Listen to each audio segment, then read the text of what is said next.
Mhm. Sorry.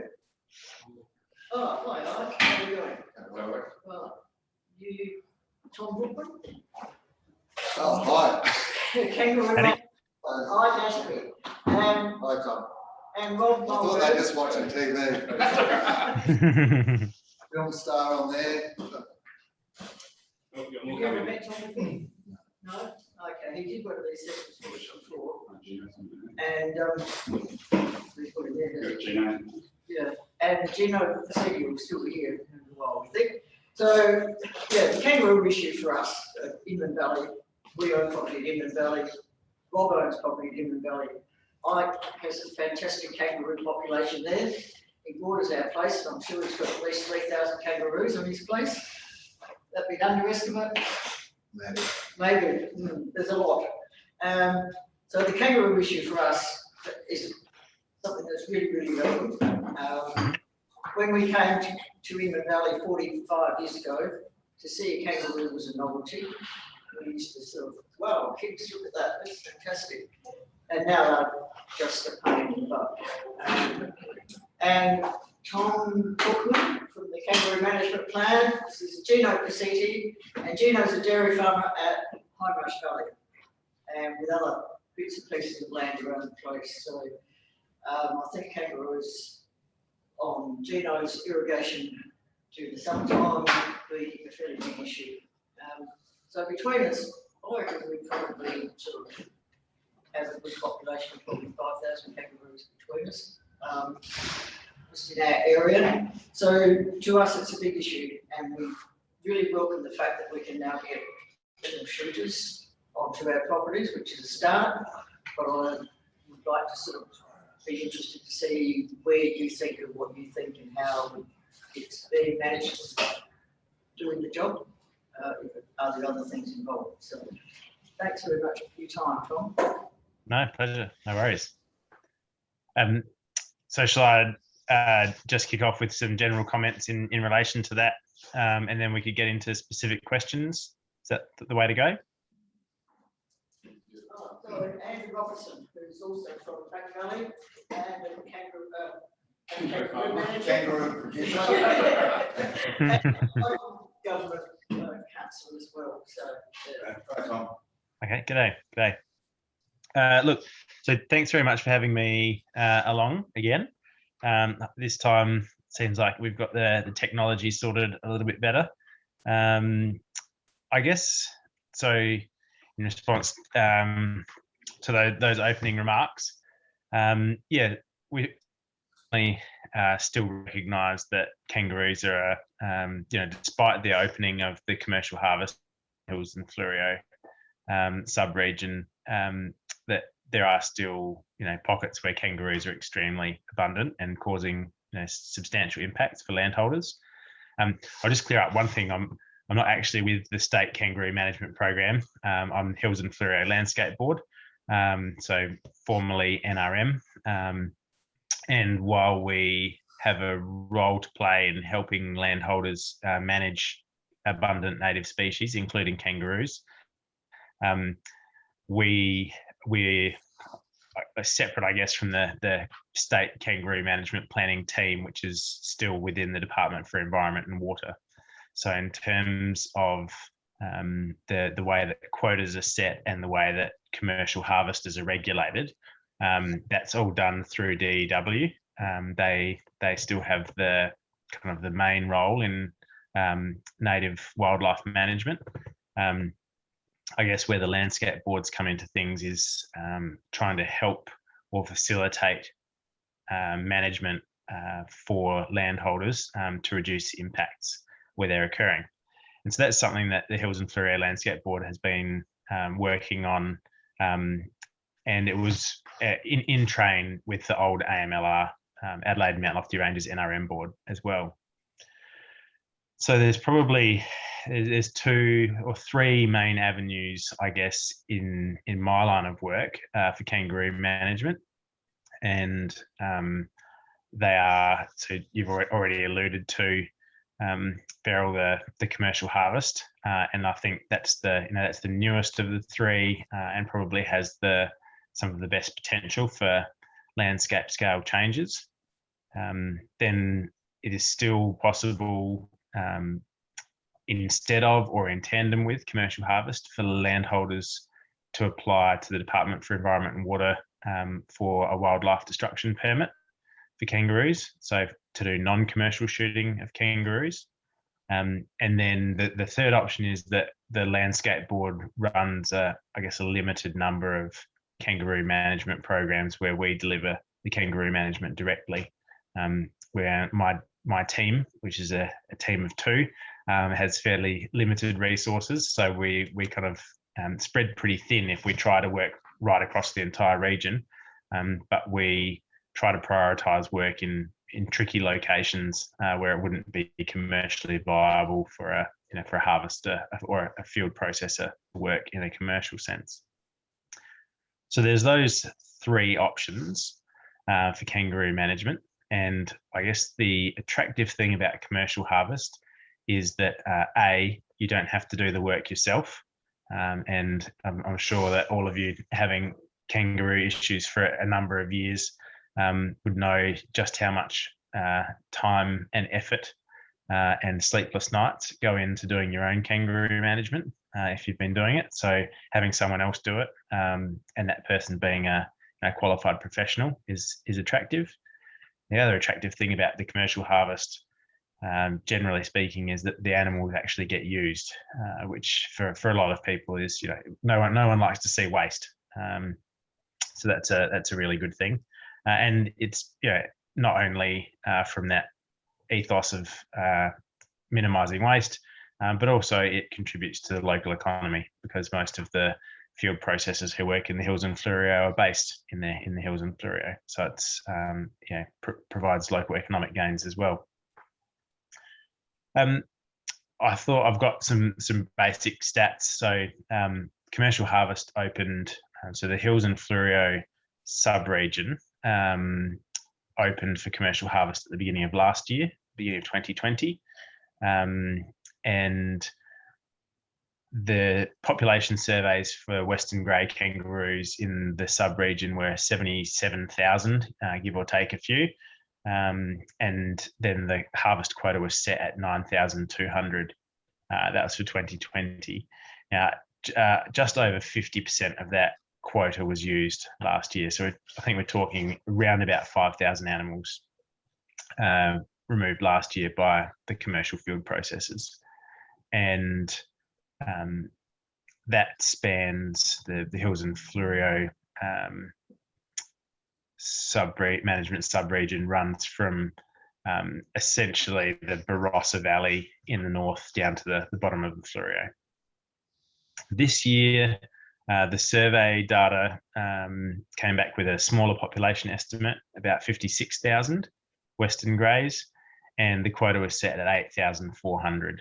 And recognising that we're only just over halfway through the year, a bit over 60% of that quota has been filled so far this year. And given the larger number of field processors set up and operating, the kangaroo management program are anticipating that quota will probably be filled or very close to. So we'd be expecting about 8,500 animals to be removed through commercial harvest. It's worth noting that commercial harvest number, so there's quite a large difference, almost 20,000 animals different between the two annual surveys. I wouldn't take that as being that there are 20,000 less kangaroos in the region.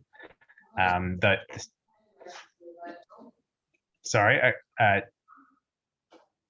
you're just not quite coming through there, Beryl. How is the survey done? Oh, yep. How is it done?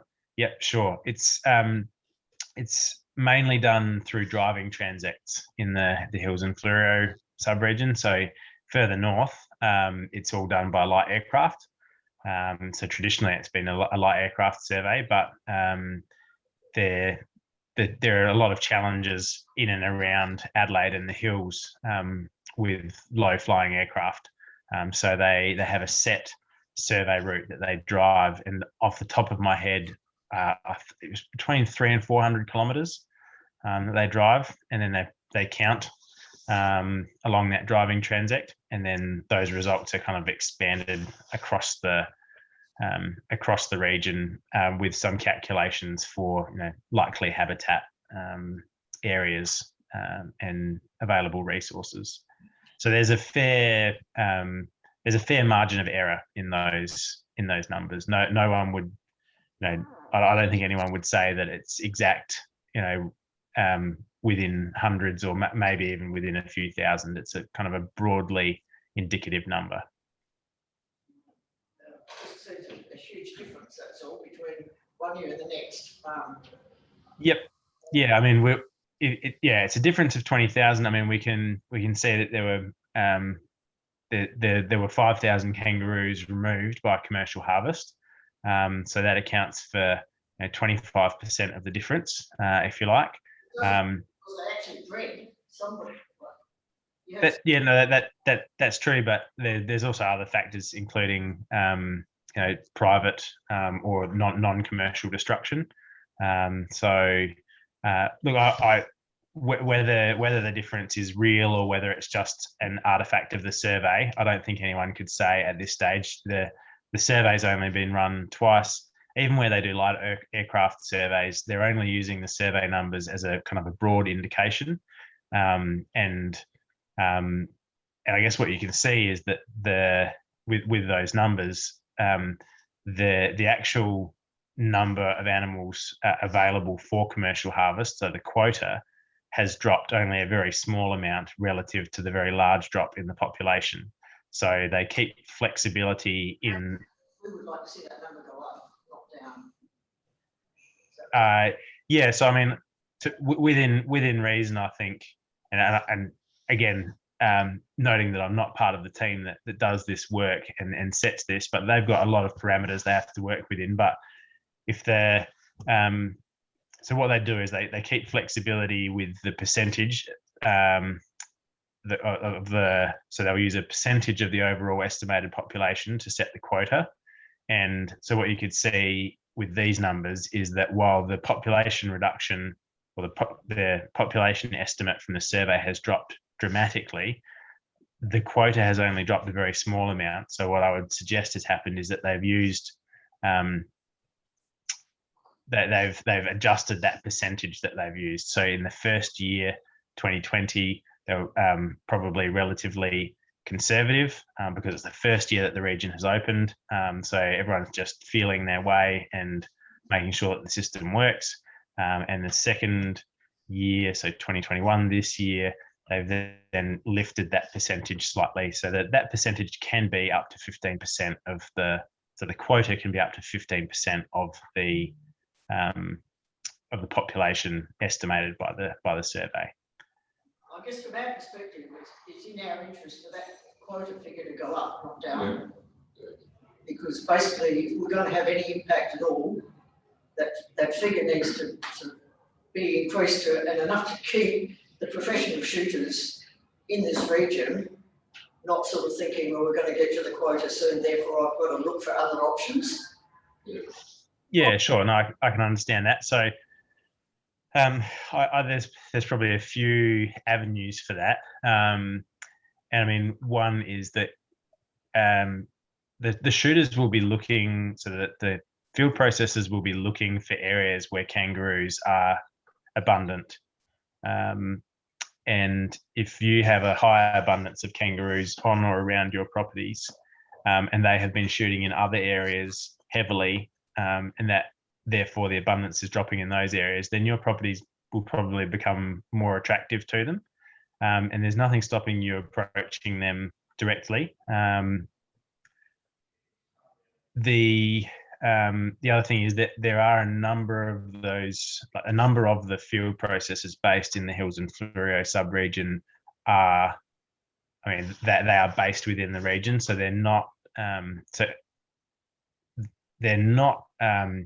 they weren't previously established operators who were, say, working up in the mid-north or far north, who then came south.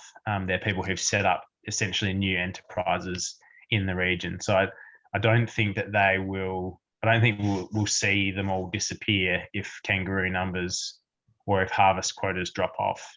in the hills and Fleurieu. It might become more competitive, but they are locally based. So I don't think that you're in danger of losing the field processors. And then I guess in terms of, if we go back to the broader question of the fact that while commercial harvest has started, but you're still seeing large impacts of kangaroos, there is still the option for wildlife destruction permits to be used. So for shooting to occur over and above the commercial harvest that's occurring. So if you're struggling to get a field processor to your property, or you feel like they're not removing enough animals, you can still apply to remove further animals. Tom, there seems to be some abnormalities there. You said you only did 200 to 300 kilometres. Is that correct? Well, off the top of my head, I think I said 300 to 400, and that's just off the top of my head. I'd have to look back to find the exact number. But I think the thing is, you could drive 4 times the number of kilometres. You could drive 1,000, you could drive 2,000 kilometres, you could drive every back road. The point of the survey is not to actually count all of the individual kangaroos. It's to cover a range of environments that are broadly indicative of the region as a whole, and then apply those numbers to the region as a whole.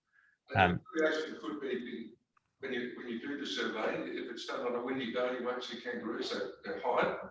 And if it's dusk, you'll see more, or see more kangaroos there than more in the middle of the day. So, there is variations. You can come into there quite easily with that way. Yep. No, I spend lots of nights out shooting kangaroos, so I completely understand that sometimes you can drive one paddock and it'll be crawling with them, and the next night they're almost none. So I guess the constraints of the survey technique, they take those things into account. I am not part of that survey team, but they'll be well aware of all of those factors. And part of the issue here is that we're only 2 years in to a brand new process.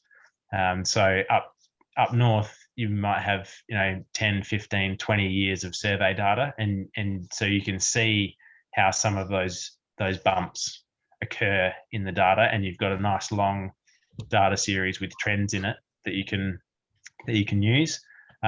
What we've got so far is just 2 surveys, so it's very difficult at this stage to read too much into those. So I think it'll just be a matter of those surveys continuing.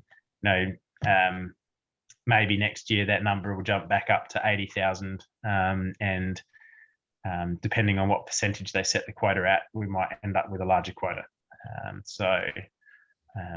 I think it's still very early days. I understand that there's a lot of excitement around the commercial harvest process and the way that it will change kangaroo management and reduce kangaroo impacts for a lot of people. And I think some of that excitement is absolutely valid, but like most things, it will take a little while to bed in.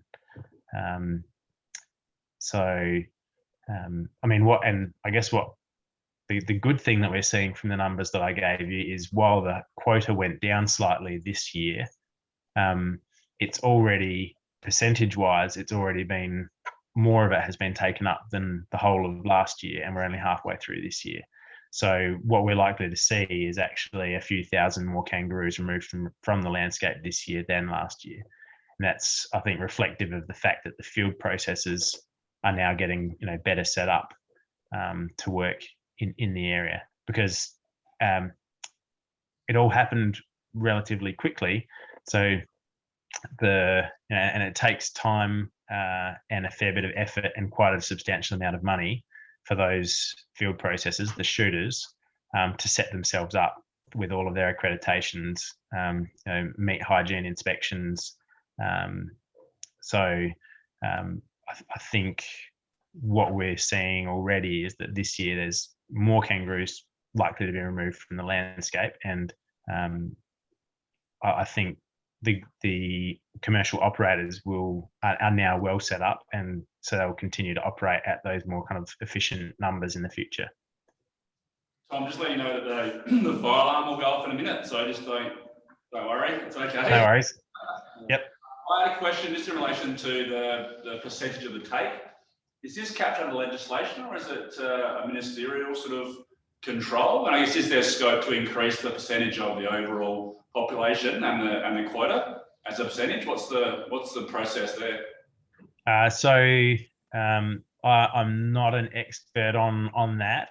I believe, and I could get this confirmed, but I believe that it's the cap is set by the state kangaroo management plan, and that's a document that's reviewed every few years, and where we're actually at near the beginning of that cycle at the moment with the current kangaroo management plan. Let me just have a quick look. I've got it on the screen. So the current plan we're in is 2020 to 2024. So it's a relatively new plan. And the reason that it's so new is because it was actually being revised, or had just been revised. And then the current government pushed to open up the new commercial harvest subregions. So that was the Southeast, Kangaroo Island, and the Hills and Fleurieu. So that required the plan to be revised again, essentially. So we're working under a relatively new state kangaroo management plan. Where that, I'm unsure, I'm afraid, whether those numbers that gets, or the quotas that get set under the plan, whether they do have some kind of deeper source, Mark, whether it is legislation, for instance, but I believe that it is actually set within the plan. And the quota is generally at up to 15%. And so there will be discretion applied depending on this, the surveys, what the surveys suggest in terms of population. Yep. And so, for instance, up north, over the last couple of years, in some areas, for instance, the available quota numbers have dropped substantially because the kangaroo populations have dropped substantially naturally due to drought conditions. Whereas we don't see that down here in the Mount Lofties. Thank you. Yeah, something I think you should consider in your assessment of it is what I've noticed with the professional shooters, and it's obvious because they get paid per kilo. What they've pretty much done is just taken out the bucks. All the breeding does are still there. So all the breeding kangaroos in the area are still here, basically. It's just they've taken the bucks out. You only need, normally there's 1 or 2 bucks with a mob of 50 roos, so you don't need many bucks to keep that going, but that's what I've noticed. Basically, they've just taken out the bigger roos, not the does, not the breeding does. So I wouldn't be cutting the numbers back too much, because I think they're actually breeding, equally as well as they ever have. So it'll be only the bucks, I think, that will go out of it. Yeah, so that's fair comment. And traditionally, the commercial harvest industry has been extremely heavily male dominated in terms of its focus up north, and that's been partly because they do get paid per kilo, and also partly due to the perceived social license, if you like, for the industry to operate. So there's pressure from a lot of external pressure on the industry related to the animal welfare outcomes for joeys, and particularly for small joeys that are still in the pouch. So traditionally that has played a role in why large males were targeted as well, because then you can guarantee that there are no adverse animal welfare outcomes. In my experience, what I've seen over the last few years, particularly in the Hills and Fleurieu area, is that they are starting to take more does, and that's partly because the prices have been extremely good, and partly because some of the large processing plants have reduced the weight constraints on what carcasses they'll take because they've been struggling to get carcasses. So that has meant more does have been taken, and generally what we've been seeing is that those have been mature breeding does, but they are generally taken more at particular times of year when, so for instance, probably let's say midsummer through to late autumn, because that's the time of year when you're least likely to encounter pouch young. And the last year's young are, have maybe not been weaned but can survive on their own. So there's a restriction there. So yes, it is still biased towards male harvest, but not as strongly as it has been in the past. What we have seen in a number of cases is particular landholders, and this is true also of programs that we've run ourselves where we've worked in with field processors, is that a landholder can stipulate, or we might stipulate in a program that we're running, that they would like the processor to take any to shoot any kangaroo that they see. And generally the way that works is that the landholder should then have a non-commercial wildlife destruction permit, because what the processor will do is that they'll take all of the commercially viable animals and they'll put them on their commercial tags, and then they will shoot and let lie the other animals. But they have to tag, if they're shooting animals under their commercial permit, they have to use their commercial tags, and they pay for each of those tags. So they don't want to tag an animal that they get no return from. So a smaller animal, like a medium-sized doe or smaller, they don't really get a commercial return from that. So they don't want to be using their tags that they pay for. They also don't want to be using up their overall quota of tags on those animals. So if a landholder has their own destruction permit in it as well, then a number of the commercial operators are happy to shoot, and they'll take the larger animals with their commercial tags, and then they'll chalk up the smaller animals against the landholder's destruction permit. So that's a way that you can reduce that male-female bias and get a more holistic kind of control of population. Tom, the quota number that you spoke about, that was a commercial quota number only? It's not just the landowner portion included in that, or is that a separate figure? That's correct. They're completely separate. Yeah. So that's purely the number that are available for commercial harvest. And it's the kangaroo cull is significant. It could be significantly higher than what the commercial numbers are indicating because of the landowner permits. Yep, absolutely. Yeah. And look, it's still very early days. We only have 1 year where the two sets of numbers overlap, and the numbers around destruction permits are always fairly fuzzy because a lot of people apply for a destruction permit and then don't shoot their whole quota. Other people will apply and it's not meant to happen, but everyone's aware that it does. They'll overshoot, and then there are people who don't apply and shoot kangaroos, which we certainly don't encourage. A, because it's illegal, and B, because it means that none of that data gets fed back, and we can't actually look at, or the state kangaroo management plan can't look at the population and what's being removed from it. So it makes the management of the population more difficult. But the year of data that we do have, I had a quick look at the numbers, and it wasn't like there was, just because commercial harvest started, there wasn't suddenly kind of a precipitous drop in the number of destruction permits that were applied for. So there are still quite a reasonable number of people doing their own kangaroo control on top of the commercial work.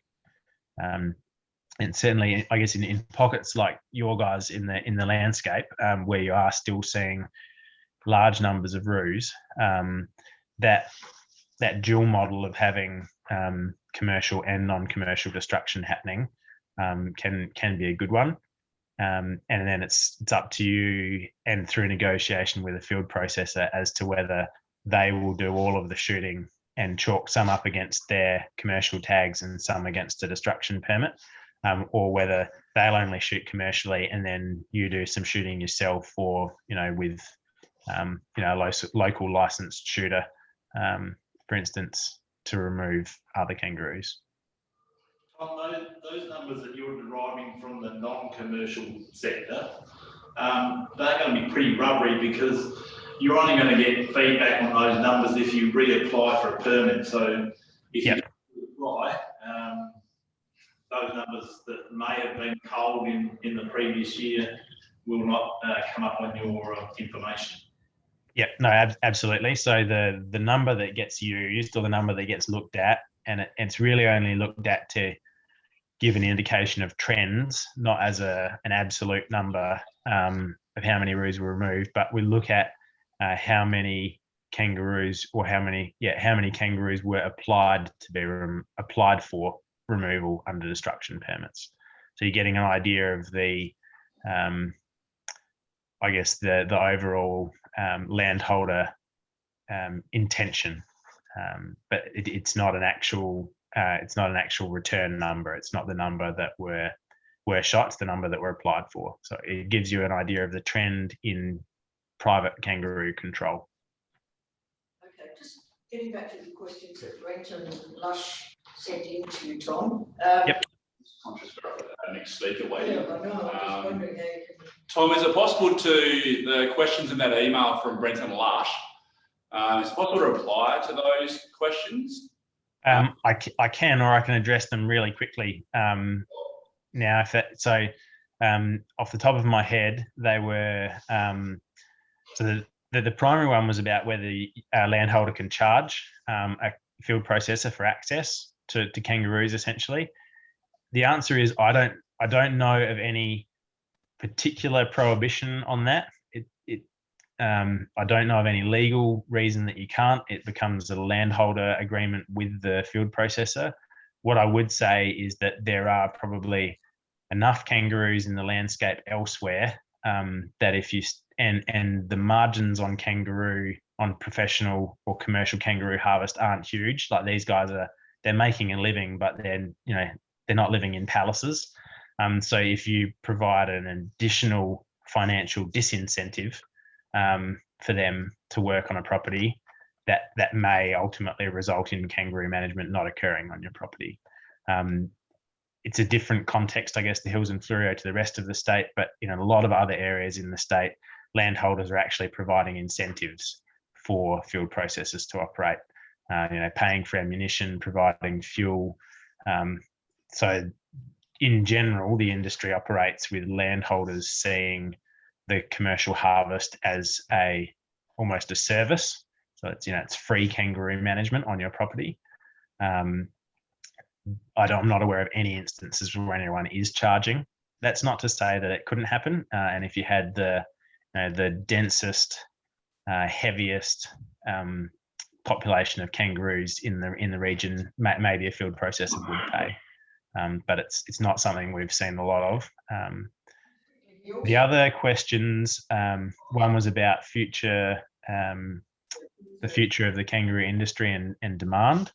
And I'll just be fairly honest and say that's not something that I know a great deal about, other than to say there are really large external factors at play in that. So, for instance, the US was recently looking at a bill to ban the import of kangaroo products because conservationists in the United States thought that it was inappropriate for Australia to be harvesting kangaroos. And if you get a major international player reducing export, unilaterally deciding that it's an inappropriate industry, then that has an impact on our industry that we can't control. But equally, new markets might open up. So the kind of market research and lobbying for the kangaroo industry generally happens within the industry rather than government, as far as I'm aware of. And what does happen doesn't happen within the sphere that I work in. So beyond saying that there are external factors we can't control, I couldn't tell you. At the moment, the industry is great. Like the prices are as good as they've been. So the guys the field processors are operating flat out. And there was a third question. About the meat quality of the kangaroos in the Flurio aspect. Yeah, so that's an interesting one, and I don't know for sure. I haven't seen any data on it. I guess from my personal perspective, I would say we probably have probably a relatively consistent quality because we have a very consistent environment for the kangaroos to live in. And so a lot of irrigated pasture and then relatively reliable rainfall throughout the year. Whereas up north, you'll be looking at a large number of fat kangaroos one year and then a much smaller number of very lean kangaroos another year. So that will play into it. I don't know about the differences between species, but I think in my experience with animals, not just kangaroos, what we would be seeing is a larger difference from animal to animal than from species to species. So for instance, a large male, the meat quality of a large old male compared to the meat quality of a young male or even a mature doe, those differences between animals is likely to be larger than the difference between similar animals but from different species. Anyone who's been close to a large male kangaroo knows that there's a certain aroma, and that that has to play a role in the meat quality. Okay, thanks, Tom. I do think we have to move on to our next person. So no worries. Thank you. Thank you, Tom. Thanks very much. All good, not a problem. Good thing we started. I just hope it keeps going, and actually one day it might make an impact. But it's just I think it's a good starting point. So thank you very much, Tom. And not a problem. Be in touch. Tom, would you be happy to, in 12 months' time, to another update? Would that be okay? I will actually. I'm just about to depart to New Zealand to work over there, but I will make sure that my successor is aware that they'll have a speaking engagement in a year's time. Okay. Thank you very much. Not a problem. See you later. Okay. Well, given that, I think it's something we just have to keep following up on, and So he's in. He's out. maintaining an interest. Okay, next speaker is Tom Vickery from Planning SA. If I let you in, you Okay, I'll introduce these people and I'll ask you to explain it. Because a we need an explanation. high-level explanation, won't be detailed. Okay, so he's joining us in a second. Looking forward to that explanation. There is. Tom. Couldn't figure it out. Hello, Tom. Oh, sorry. That voice. His mute's on. Your mute's on, Tom. Turn your mute off.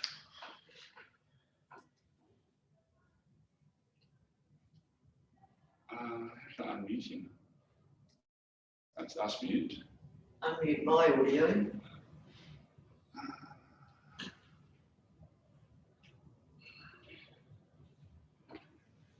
Hello? No. Can you unmute yourself, Tom, or showing on our end that, okay. Oh, here you go. No? Hello, is that better? Yes. Right. Very good. You hear me? Yes, we can. Okay, all sorted. Great. I wasn't sure if it was at your end or my end, but yeah, I think we're all sorted now.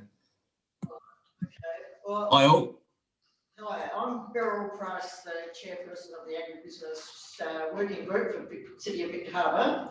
And around the table we have Mark Visabilla, who's an employee, City of Victor Harbour, Rob Mulhern, farmer from Inman Valley, Gino Casiti, a farmer from dairy farmer from High Marsh Valley, Andrew Robertson, a farmer from Back Valley and also a local councillor, and Ike Ashby, a farmer from Inman Valley, sheep and cattle and whatever. And so we have a fair interest in primary production in this area, and I guess you could say food production. But for these people to understand the background to what this is about, Tom, I'll just ask Mark to give us a quick briefing. Thank you. Sure. So No worries at all. I'll be very brief because given you're the expert of the subject, but I thought given that the department are doing some consultation at the moment on the food protection areas, it's probably appropriate that that this group get a bit of a better understanding of what it actually means, what you're actually asking of the community, and a bit of a context around the legislation that's been put in place to protect food protection in the state. I did listen to half of your presentation the other day at Victor, so I had a little bit of awareness, but it's probably more a benefit for the group to sort of hear from you just about the background of this and yeah, what you're asking of the community. So I'll hand it over to you to talk us through. Absolutely. Yep. I can cover all those points. Yeah. Thanks, Mark. Thanks for having me all. So I've got a PowerPoint presentation, which is probably the easiest way just to sort of run you through the existing legislation and what the review is all about and how to get involved with the review. People have, I guess, sort of different levels of understanding of the environment food production areas. You might know some of the stuff I'm about to tell you, but it probably can't hurt just to go from the start and then work our way through the review. But I'll try and keep it pretty quick. I don't have heaps of time today. So I will just share my screen. Oh, so I think, Mark, you'll just have to allow share screening from your end there. Okay. Screen sharing, I should say. I'm looking. Oh, yeah. Share screen.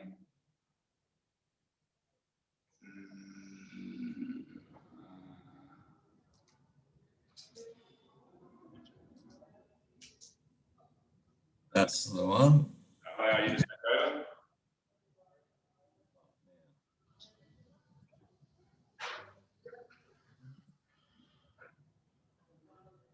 Oh, so yeah, I think you just have to allow participant screen sharing. Okay. So there should be a little, like where the share screen icon is, a little arrow or something that you can look at some settings. Share.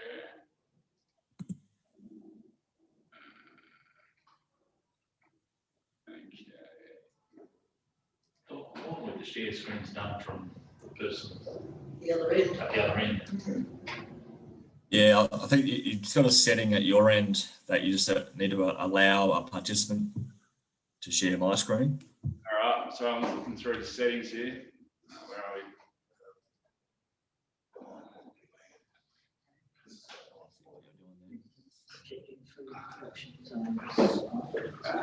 Can you hear, Tom?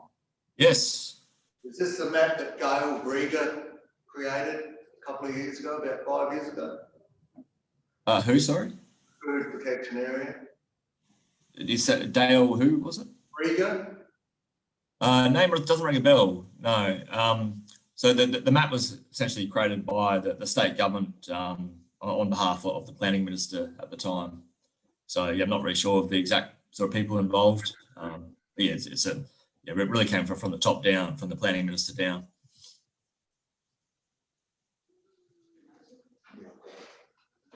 So yeah, Mark, just like in the actual meeting, like you got the icons down the bottom of the screen? Yep, the share screen. Yep. And is there a little like arrow in the top corner of that share screen icon? Doesn't actually say allow. It's got, gives me one participant can share it at a time, or it's got multiple can share simultaneously, and it's got advanced sharing options. Try the multiple setting maybe. Yeah, hang on. Yep, it's on multiple. There's a tick next to it. Oh, yeah, I think that might have worked. Okay, I should be able to share my PowerPoint now. All right, let me just track it down. Sorry, folks, the technology is good when it works. We'll get there soon. On the other end, I don't actually do the arrange the meetings. I'm more involved with being invited in. Ah, yeah. Okay, that's all right. We'll get there soon.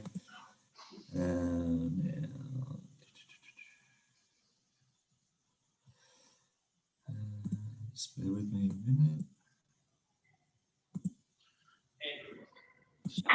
Whilst they can still sort the heavy vehicle permits for agricultural vehicles at the night time. So one option is, if this doesn't work, you can email me a slideshow and I can put it on. Yeah. I can put it open here. I can put it on the laptop and you can tell me when to flick the slides. No worries. I think we're just about to go. Okay. Found it. Excellent. Yeah. All right, you can see that? Yes, we can. Beauty. All right, I'll whiz through it. So PowerPoint, just a bit of background.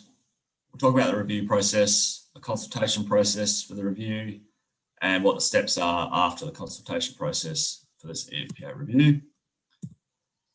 So just to quickly dive into the background, like I said, you might be aware of some of this, but we'll go through it anyway. Environment food production areas introduced into the state planning system in April 2017. So they've been around for around about 4 years now. So they're all about protecting vital food and agricultural lands surrounding the metropolitan Adelaide area from urban encroachment. That's really the key sort of primary objective of them. Secondary sort of things about maintaining natural rural landscapes, conserving tourism, environmental resources, and so on and so on. But it's really, in some ways, it's kind of like an urban growth boundary of sorts around the existing metropolitan Adelaide area to really stop housing growth into rural areas. So in terms of where the EFPAs apply, they're essentially the green areas shown on this map. So you'll see, like the metropolitan Adelaide area, and then the green areas essentially, wrap around from up the Malala sort of way through Kapunda. They skip over the Barossa area, which is shown in purple, and resume again down through the Adelaide Hills, down through Mount Barker, Murray Bridge, and down to the Fleurieu Peninsula. You also see on the map, there's another purple area being the McLaren Vale area. So the two purple areas are what's known as character preservation districts, which have similar rules to EFPA, but they're a bit more strict in terms of they also control built form outcomes. So they seek to preserve character of those areas through controlling what buildings look like, as well as restricting subdivision, which is what the EFPAs are all about. So the green areas, they don't overlap the purple areas, but there is a bit of a legal connection between those green and purple areas, which I can go through a bit later on this presentation. So what the EFPAs essentially do and don't do, they're really all about preventing proposals for land divisions seeking to create additional allotments for residential development. So that's the primary sort of legislative role that they play. When people are looking to do land divisions for other purposes, so for rural, commercial or industrial purposes, for example, they can still be approved, but they need a second approval from the state planning body, being the State Planning Commission. So it's what's called a concurrence procedure. So if someone were to apply within a green area, within the EFPA area, to subdivide their block from 1 into 2, if they're subdividing for just a residential purpose, essentially just to create an additional block for a dwelling, that must be refused by usually the council who's assessing the application. So for a house, it has to be refused. If you're subdividing for another purpose, for example, just to create an additional rural block of land, that can be approved by the council, but it also needs to be approved by the State Planning Commission. So there's a dual approval process there. So they're the two ways in which the EFPA legislation controls subdivision. What the EFPAs don't do is control anything to do with development on an existing block of land. So if you've already got a block of land and you want to build a house or a shed or whatever you want to do, EFPAs have no role in restricting that whatsoever. All you need to do is just apply through the council under the normal processes. Does that make sense for everyone on the call? Is that pretty clear? Because it's really like the fundamental part of the EFPAs. So just, I'm a bit deaf, Tom, you have to yell at me a bit. So to clarify on existing titles, Yep. nothing's changed. You still Yeah. have to build the house, shed, whatever. Yeah, that's right. So these EFPAs have been in since 2017. So before 2017, you just apply through the council for a building, a house or a shed, whatever. After 2017, there's no change whatsoever when the EFPAs came in, if you're talking about an existing block of land. So it's still, we just apply through the council, typically for a house or a shed, whatever it might be. The only thing that changed from 2017 onwards with the new EFPAs is the ability to be able to subdivide within one of those green areas to create an additional block of land. If you're creating an additional block of land for a house, it must be refused. If you're creating an additional block of land for something else, a rural activity or a commercial or industrial activity, that can be approved, but it just needs a second approval from that State Planning Commission. It's really as simple as that when you break down what the EFPAs are all about. All right, so that's what they're all about. That's the existing situation. Where we're up to now is that they got introduced in 2017, and there's a bit of the Planning Act that says they have to be reviewed every 5 years. So the State Planning Commission, being the state's sort of peak planning body, has to review the way the EFPAs operate and where they apply, and really anything to do with the EFPAs every 5 years. So the first review is happening at the moment, and that has to be completed by next year, being 5 years since 2017 when they were introduced. Okay. So what the Commission has to consider when they're reviewing where the EFPA legislation applies is this thing called there's this 3-point test, which is what the planning legislation sets out that the Commission has to follow. Just bear with me here. It gets a little bit complex, but I'll hopefully step you through it. So the 3-point test, you'll see here, test 1 and test 2. They're essentially joined together by the word "and" at the end of number 1 there. So essentially test 1 and test 2 are kind of linked together. But to step you through, the Commission has to look at whether areas within Greater Adelaide outside of EFPAs are unable to support urban growth via infill. So that's the first thing they need to consider. I'll just go back a step just to explain that a bit more. So when we talk about the area of Greater Adelaide, it's essentially the whole area you can see on the map here from the outer boundaries of the green area. So if you go all the way up to the top, outside of just Malala there, that whole area covered by the green and purple areas, that is Greater Adelaide as defined in the planning legislation. So Greater Adelaide doesn't include the Council of Mid-Murray Council or Coorong Council, kind of out to the east there, but it does include Victor Harbour, obviously, Yankalilla, Alexandrina, Murray Bridge, Barossa, Onkaparinga, all those areas. They're all in Greater Adelaide. So the Commission, the first test they have to look at is the areas within Greater Adelaide which are not shown in green, which is really the metropolitan area in white and grey that you can see, but also the townships like Mount Barker and Woodside and Victor Harbour, obviously, they're all excluded from the green areas. So any area that's outside of the green areas, the Commission needs to look at these tests, work out is there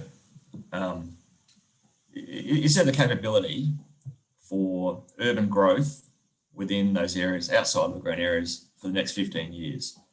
So urban growth either by infill development, so people dividing one block into 2 or 3, so creating additional housing blocks in the metropolitan area.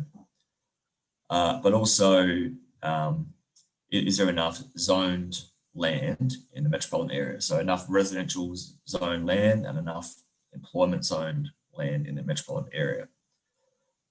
So if once a detailed analysis has been done, if it's found to be that there's enough urban land available to service our state's needs or the Greater Adelaide needs for the next 15 years, then the Commission cannot allow those green areas to be reduced. So land cannot be rezoned within the green areas for future housing or industrial purposes, essentially. Okay, so they're the first 2 tests that the Commission has to look at. And that those 2 tests have now been completed. There was a detailed study done by the State Planning Department, which looked at all the urban land supply in metropolitan Adelaide and within the townships. And it was found that there was more than enough land supply for the next 15 years, which means the Commission cannot allow the green areas to be reduced at all. You cannot reduce the EFPA areas at all. So some quick stats that came out of that analysis. I won't go into too much detail, but this table here shows residential land. At a worst case sort of high growth scenario for the next 15 years, we would have a supply of 265,000 allotments, but only a demand to take up those allotments of 135,000 for the next 15 years. So essentially we've got about double the supply that we need in terms of the actual projected demand.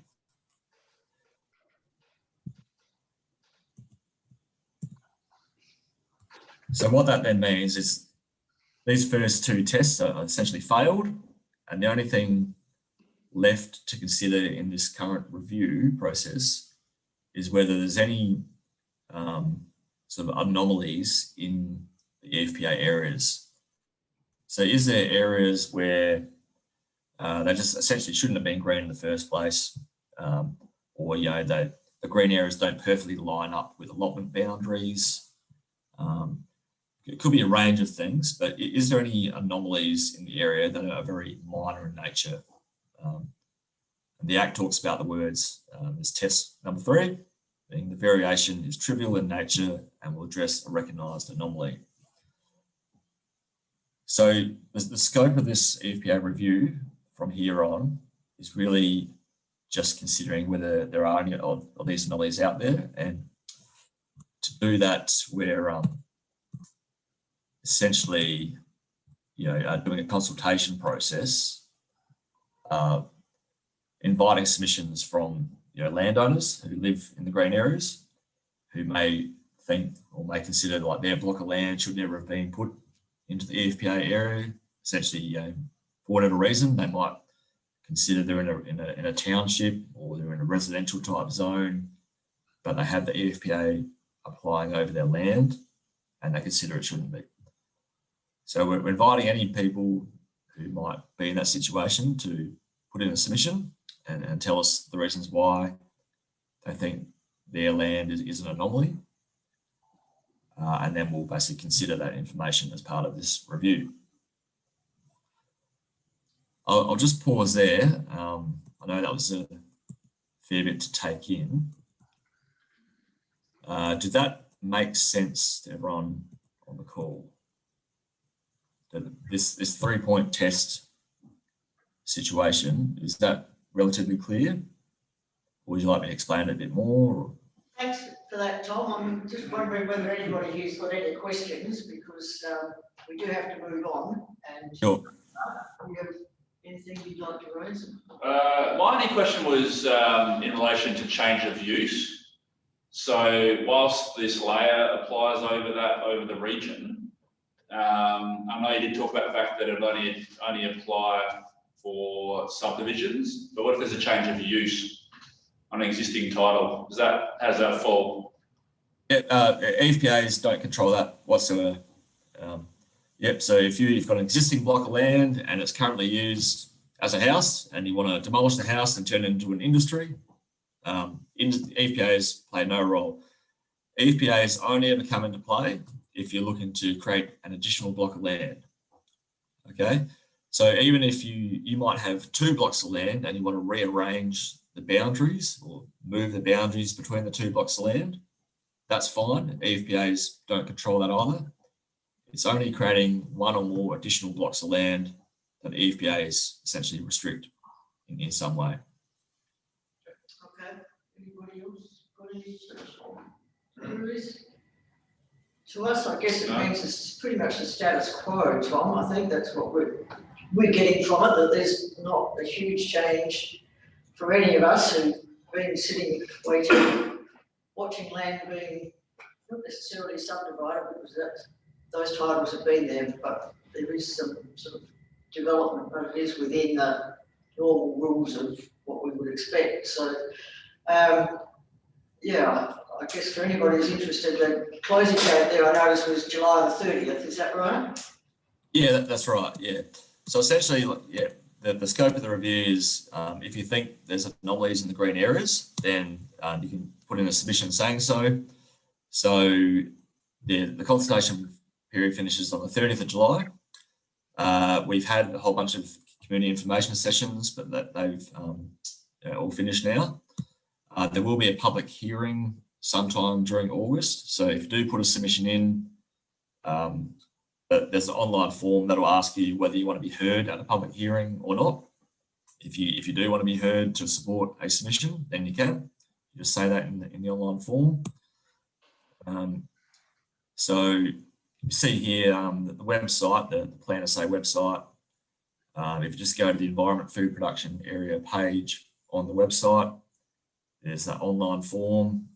It's pretty quick. You can do it in a couple of minutes. Just fill out some basic details, why you think there's an anomaly in the green areas. You can upload a letter to support your case if you like. Just want to see if anybody here's got any questions. Otherwise, we might just wrap it up and move on to our rest of our agenda. But thanks very much. Anybody, Ike, you got any queries? No, I think it's certainly brought us up to date with what's being done, Tom, which I think is a really good thing. Sometimes it's too late before we find out these things. So I really appreciate your time today. And sorry we kept you waiting. That was, that no worries. So thanks very much for your time and efforts. And if anybody's got any questions, they certainly know where we have a contact now. So yeah, appreciate that. Okay. No worries. Yeah, and then there's the contact details for further queries, or yeah, through myself. Yeah, Mark would have my details. So happy to help. And thank you. good luck with the rest of the meeting. Thank you. All right, thanks all. Yes.